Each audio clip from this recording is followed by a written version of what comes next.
سلام به همه شما تریدرهای عزیزم، خیلی خوش اومدید به کانال خودتون. من یاسینم و اینجا یاس تریدر.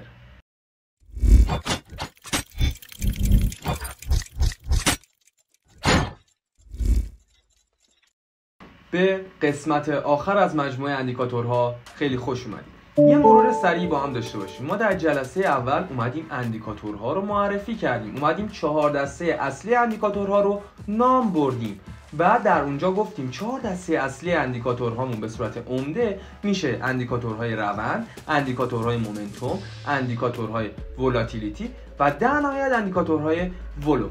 اینها رو ما رفتیم روی چارت با هم دیگه بررسیشون کردیم، اینکه دیدگاه به چه صورت هست رو نگاه کردیم. اگر اون مجموعه رو ندیدید من مجموعه اینجا براتون میذارم، حتما نگاه کنید. در این جلسه قراره سراغ چه مبحثی بریم؟ در این جلسه قراره یک مروری بر تمام اونها داشته باشیم و بتونیم این اندیکاتورها رو با هم دیگه مرج کنیم. مثلا وقتی میگیم اندیکاتور ATR به تنهایی نمیتونه به ما پوزیشن بده، پس در کنار چه اندیکاتور باید قرار بگیره؟ یا RSI رو با چی بندازم بهتر میتونم نتیجه بگیرم؟ همه اینها رو میخوایم با هم دیگه کار بکنیم. به علاوه اینکه من در اون قسمت ها بهتون گفته بودم در قسمت آخر قراره یک نکته طلایی رو در مورد اندیکاتورها بهتون بگم. پس با من همراه باشید تا این نکته طلایی رو بهتون بگم تا ذهنیت شما شاید نسبت به اندیکاتورها خیلی تغییر بکنه. قبل از اینکه بخوایم جلسه به صورت رسمی شروع بکنیم، حتما این ویدیو رو لایک کنید، کانال رو سابسکرایب کنید، ما رو حمایت کنید، کامنت انگلیسی بذارید و خیلی دوستتون دارم و بریم سراغ این جلسه. بسیار خب، بریم سراغ مرج کردن اندیکاتورهامون. اولین اندیکاتورهایی رو که من در نظر گرفتم اندیکاتور مکدی که از دسته اندیکاتورهای ترند بود و اندیکاتور RSI که از دسته اندیکاتورهای مومنتوم بود. میایم طبق روال همیشه اندیکاتورهامون رو روی چارت میندازیم. RSI رو هم بندازیم، Relative Strength Index. خب این دو تا اندیکاتور من اینجا قرار گرفت. اولین نکته چی بود؟ بذار من یه مرور سریع برات داشته باشم. مکدی قرار از این بود که اگر خط آبی خط قرمز رو به پایین شکون سیگنال فروش، اگر رو به بالا شکون سیگنال خرید، به شرطی که ببینی این میله ها داره کوچیک و کوچیک‌تر میشه و زمان شکست از کوچیک به سمت بزرگ این میله ها حرکت میکنه. این نکته یکیش بود. نکته دو در RSI چی بود؟ در RSI گفتیم ما دو تا ناحیه اشباع داریم، اشباع خرید و اشباع فروش. اشباع خرید از 70 به بالا بود و اشباع فروش از 30 به پایین. بسیار خوب. و همینطور در RSI نکته دیگه رو هم داشتیم که این خطی که اینجا به رنگ زرد هست، اجازه بدید من رنگشو تغییر بدم. خب من رنگش رو قرمز کردم. اینجا این خطی که به رنگ زرد هست اگر بیاد و ناحیه 70 من رو به عنوان مثال رو به پایین بشکونه و در قسمت اشباع باشه، هم میتونه یک سیگنال فروشی باشه. بالکل این مروری بود از این دو اندیکاتور. بریم ببینیم آقا اینجایی که حرکت شارپ به سمت پایین داشتیم به من آیا سیگنال داده یا نداده. میام پایین بررسی میکنم. اصلا از اینجا شروع میکنیم. اینجاها که مکدی هیچی به من نداده. اینجا اولین ناحیه هستش که خط آبی رنگ خط قرمز رنگ رو به پایین شکونده. حالا میام نگاه میکنم آیا RSI من در ناحیه اشباع خرید هست. اینجایی که به من سیگنال داده اینجاها میشه. ببین اینجا شکونده. اینجا روی این کندل، روی همین تک کندل دوجی بزرگی که میبینی، اینجا به من سیگنال فروش داده.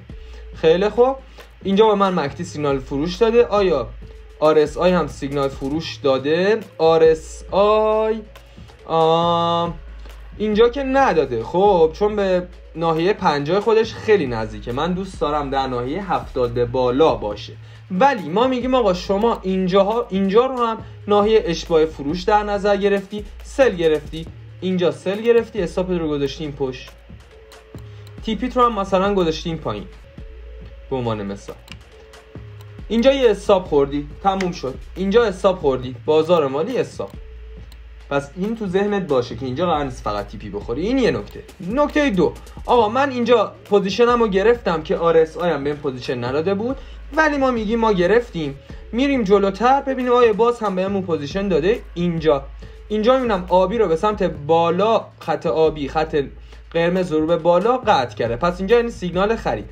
میام نگاه میکنم آیا RSI هم به من سیگنال نه، اینجا که اصلا در ناحیه اشباع خریده، یعنی داره میگه خریدها زیاد انجام شده نخر، پس اینجا هم هیچی. مثلا اینجا که نباید پوزیشن میگرفتم، اینجا هم هیچی. میام جلوتر نگاه میکنم اینجا مکدی، اینجا خط آبی خط قرمز رو به پایین شکونده. خیلی خوب. میام نگاه میکنم در RSI، میبینم این خط نارنجیم که ناحیه اشباع رو گفتیم اگر به پایین بشکونه پس میتونه یه سیگنالی باشه.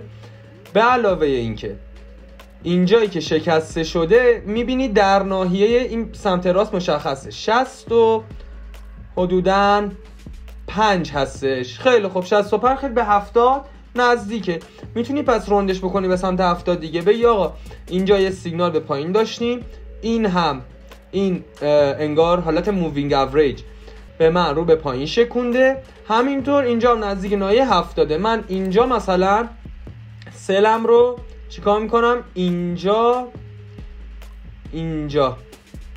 میگیرم، استاپم رو هم میذارم این بالا. تیپیم کجاست؟ تیپیم باز هم میگم آقا میذارم همین جای قبلی، اینجا 1/2 دیگه تقریبا 1.98 یکم اینجا 2 1/2 بگیرم میام بیرون. میبینی که اینجا تیپیت خورده، میتونست مثل قبلی هم استاپ بخوری. این کلیاتی در مورد مرج کردن این دو اندیکاتور با هم دیگه. بریم سراغ مرج کردن اندیکاتور بعدی. دو اندیکاتور بعدی که من در نظر گرفتم، یکی اندیکاتور مجددا مکدی هست و دیگریش ولاتیلیتی یا اندیکاتوری که در اون دسته قرار داره، یعنی ATR. مثلا من چرا RSI رو با ATR نمیام بسنجم؟ چون RSI داره به من مومنتوم رو مشخص میکنه، میگه مومنتوم الان زیاده یا کمه یا داره مومنتوم کاهش پیدا میکنه، و ATR هم داره به من نوسانات رو میده. هیچ کدوم نمیتونه به من یک جهت مشخصی رو بده. مثلا مکدی داره به من یک جهتی رو مشخص میکنه، EMA یک جهتی رو مشخص میکنه. پس من اینو اگر با مثلا مکدی رو با ATR بندازم میتونه کار منو جلو ببره، اما RSI نمیتونه با ATR بخونه یا استاکستیک با ATR بخونه. پس بنابراین مجدد اندیکاتورامون رو روی چارت بینید، مکدی و ATR average to range. بسیار اندیکاتورامون روی صفحه قرار گرفتن. من مجدد از همینجا شروع میکنم به تحلیل. چیکار میکنم؟ شروع میکنم به تحلیل. نکته‌ای که در ATR بود چی بود؟ گفتیم ATR ها نمیتوانن به ما پوزیشن بدهن. هر چقدر میره پایین تر یعنی نوسانات کاهش، و هر چقدر میره بالاتر یعنی نوسانات افزایش. بسیار اینجا مجدد من نگاه میکنم، میگم آقا من به ناحیه‌ای رسیدم که برای من مکدی رو به پایین شکسته. اوکی، ببینم ATR من رو به بالا هست یا رو به پایین. اینجا ATR من اینجایی که به من پوزیشن داده، ببین بذار قشنگ برات مشخص کنم، همین تک کندل اینجا شکونده. اوکی، میبینی اینجا رو به پایین شکونده. اینجا آیا من میتونستم پوزیشن بگیرم؟ یک مقدار اینجا ببینم ATR من داره افزایش پیدا میکنه، ببین اینجا یه رشد شارپی داره. پس میگم آقا اینجایی که تریدینگ رنج بوده احتمالاً دیگه میخواد شکسته بشه.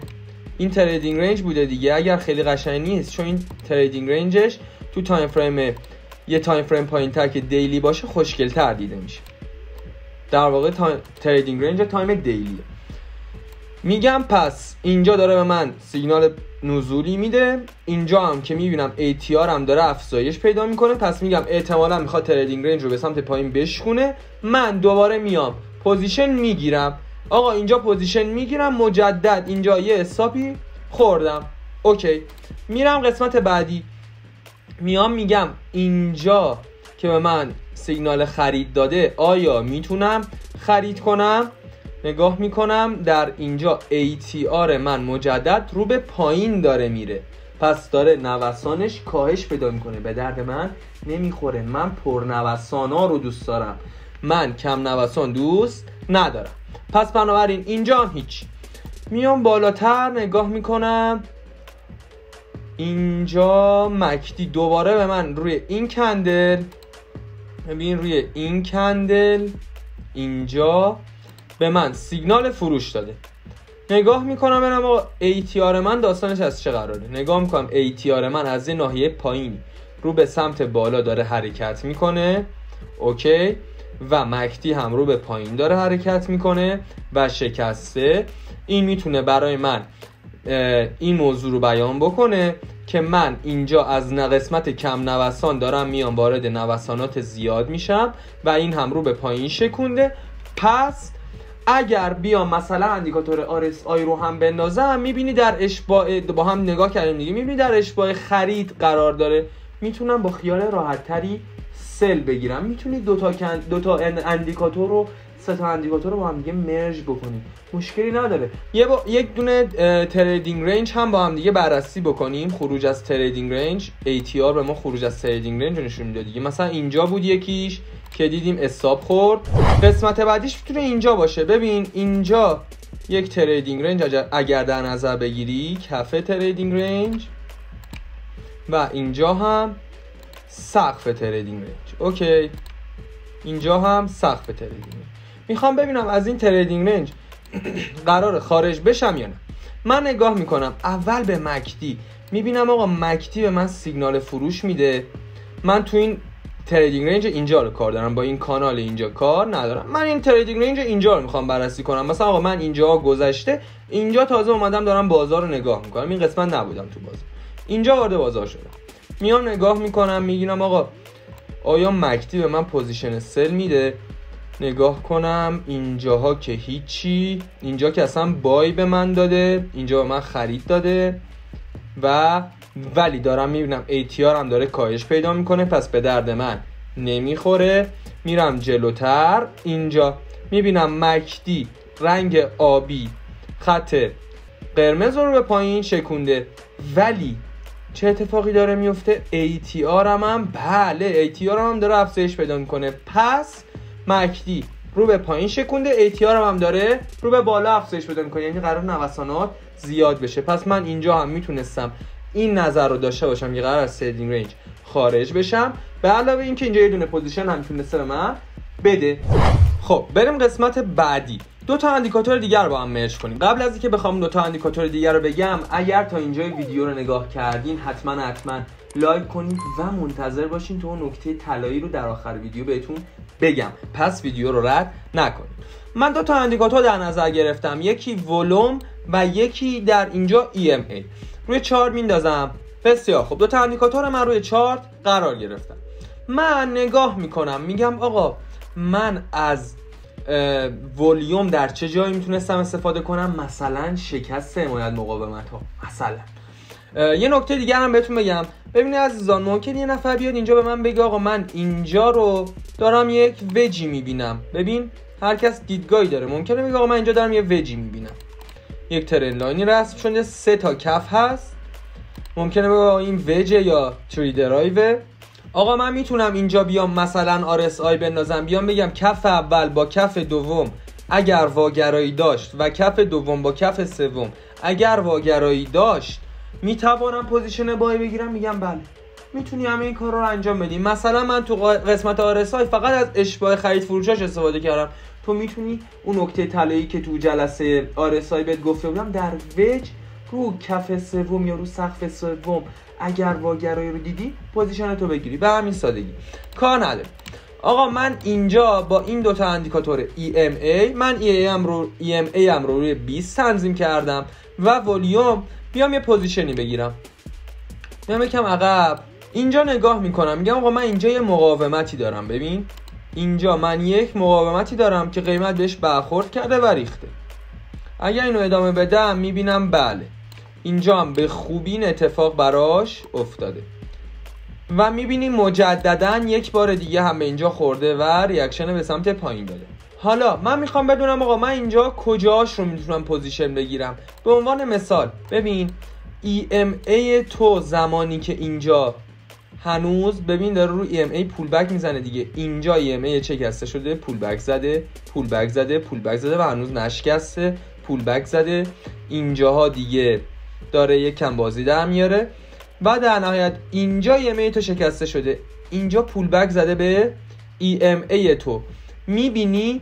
خیلی خوب، من اگر اینجا رو بیام مثلا یک حمایتی در نظر بگیرم، میبینم اینجا یک شکستی اتفاق افتاده که البته در آینده با هم متوجه میشیم که این شکست ولیدی نیست، اما اونایی که کلاسیک کار میکنن میگن آقا اینجا یه شکستی اتفاق افتاده، ما میگیم چشم. اینجا میگن یه شکستی اتفاق افتاده، EMA هم رو هم شکونده، میبینم آیا حجم اضافه شده. ببین عزیزم این دوتا رو میبینی، این سبزه در اینجا و این دوتا نسبت به قبلیای خودشون در قسمت بالاتری قرار دارن. ببین اینها قبلیا اینجا بودن، این اومده حجم بیشتری خورده، این حجمش اینجاست، پس بنابراین حجم هم خورده. اینجا شما میتونستی رو پول بک به این EMA سل بگیری به عنوان مثال، یا اینجا میبینی چه اتفاقی میفته، این مقاومت قوی تو که چندین با قیمت بهش برخورد کرده یه بار اینجا تشکیل شده، اینجا برخورد کرده یه بار، 2 بار، 3 بار، 4 بار قیمت رو ریجکت کرده و در نهایت اینجا میبینی این مقاومت تو شکسته شده و EMA تو هم داره به سمت بالا حرکت میکنه، یعنی داره روند رو صعودی نشون میده. از کجا بفهمم این شکست درسته؟ چند تا نکته داره. یک، آقا من اینجا EMA هم رو به بالا شکسته شده، اوکی، اینجا به EMA هم پول بک زدم، بسیار خوب. گفتم اگر حمایت یا مقاومتی حجم بخوره و با حجم شکسته بشه، پس میتونم بگم احتمالاً اون شکست ولیده.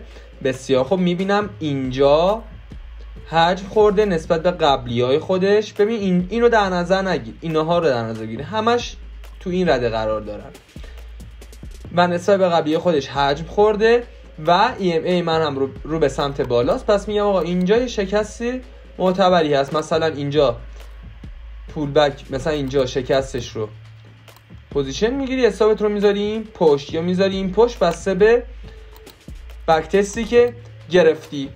و این بود تا اینجای جلسه. بریم سراغ قولی که بهتون داده بودم، نکته طلایی در مورد اندیکاتور. ببین عزیزان، همونطور که میدونید من در تحلیل گذشته نگاه کردید، من به هیچ عنوان از اندیکاتورها استفاده نمی‌کنم. چند دلیل داره. یک، این اندیکاتورها داره به صورت رایگان به شما عرضه میشه، پس بنابراین یک کم باید ذهنت رو قلقلک بده. یکی مثل مارکت میکر، یکی مثل بانک، کسانی که بازار رو جابجا میکنن، آیا دوست دارن یک سری مطالب رایگان به دست شما برسه؟ نه. پس بنابراین این میتونه یک نشونه باشه که اندیکاتورها میتونه به نفع ما نباشه. نکته دو، اکثر اندیکاتورها دیلی دارن. یعنی چی؟ یعنی مثلا یک قیمت میاد روند میگیره و بعد میبینی این اندیکاتور سیگنال به تو میده. نکته سه، اصلا بازار با این روش کار نمیکنه. یعنی شما اگر مثلا RTM رو دیده باشید، میدونید یک FLی داریم که اگر شکسته بشه تا FL قبلش ریزش میکنیم. یا مثلا در البروکس مشاهده میکنید که ما اگر یک اسپایکی داشته باشیم، بعدش احتمالاً وارد یک کانال سایکلی میشیم یا بعدش وارد یک تریدینگ رنجی میشیم. یا در ICT متوجه میشیم که ما کفهای قدیمیمون یا سقفهای قدیمیمون جایی هستش که پر از لیکویدیتیه، یا چیزی که مثلا خیلی از افراد کار میکنن، سقفهای دوقلو یا کفهای دوقلو یا کفهای همتراز، اینجا جایی هستن که پر از لیکویدیتی هن. من این بحث ها رو فقط دارم بهتون میگم که یک ذهنیتی داشته باشید. پس بنابراین تمام بازار به یک شکل دیگه ای داره جلو میره، ولی این اندیکاتورها نمیتونه خیلی کمک کننده براتون باشه، مگر اینکه بیاید تمرکزتون رو بذارید رو اندیکاتورها، مدام بک تست بگیرید و کار بکنید، اما اون انتظار ریسک بریوارد عجیب و غریب رو نمیتونید ازش داشته باشید، ولی ممکنه کار هم بکنه و خیلی هم براتون خوب باشه. من این 3 تا نکته رو لازم دونستم بگم، یه مقدار در مورد اندیکاتورها بیشتر فکر کنید و تأمل کنید و همینجا جلسه اندیکاتورها رو میبندم. امیدوارم به دلتون خورده باشه. لایک این ویدیوهاتون نره، سابسکرایب کنید و کامنت انگلیسی بذارید. ما در پیج اینستاگرام هم داشته باشید. خیلی دوستتون دارم. مراقب خودتون باشید. فعلا.